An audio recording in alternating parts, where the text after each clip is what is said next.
तो मध्य प्रदेश की गवर्नमेंट ने 21 जुलाई के दिन यूसीसी यूनिफॉर्म सिविल कोड समान नागरिक संहिता प्रदेश के अंदर पारित कर दिया है। राज्यपाल और राष्ट्रपति की मंजूरी मिलने के बाद यह कानून प्रदेश के अंदर लागू हो जाएगा। अब यूसीसी के बाद कुछ चीजें हैं जो चेंज हो जाएगी।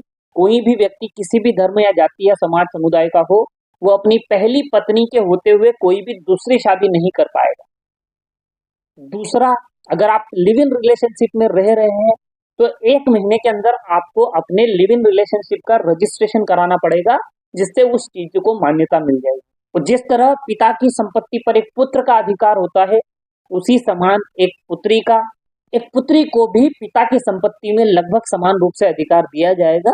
उसका भी बराबर हिस्सा होगा जिस तरह एक पुत्र का होता है। वो लेना चाहे या नहीं लेना चाहिए उसके ऊपर डिपेंड करता है। लेकिन और यूनिफॉर्म सिविल कोड से एसटी कास्ट को बाहर रखा गया है। गवर्नमेंट का ये कहना है कि उनके सेपरेट अधिकार है और उन्हें कॉन्स्टिट्यूशन ये राइट देता है कि वो अपनी मान्यता और अपने नियमों के हिसाब से, अपने निजी कानूनों के हिसाब से कोई भी फैसला कर सकते हैं। इसीलिए एसटी कास्ट को इससे बाहर रखा गया है। ये गवर्नमेंट का और संविधान का फैसला है। लेकिन मैं जहां तक कहता हूं कि कहीं ना कहीं इस बार गवर्नमेंट को ये करना था कि जिस तरह समानता का अधिकार कागजों में है उसे हकीकत में लेकर आना था, और एसटी कास्ट को भी मेन स्ट्रीम में लेकर आना था। भले ही वो जंगलों में रहते हैं लेकिन वो भी है तो इंसान है।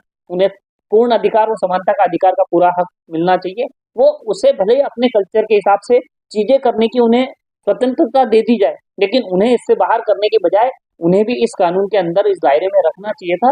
और धीरे धीरे सरकार को आगे समानता को लेकर चीजें, एक जैसे कानून, एक जैसी अधिकार लगभग सभी को देना चाहिए। एज अ ह्यूमन हर किसी का राइट है, हर किसी का अधिकार है। और जब आप कोई फैसला, कोई नियम लेकर आ रहे हो तो सब पर उसको समान रूप से लागू करना चाहिए, बिना किसी भेदभाव के। बाकी आपका क्या मत है यूसीसी को लेकर, आप जरूर मुझे बताएं। आप इस बारे में क्या सोचते हैं?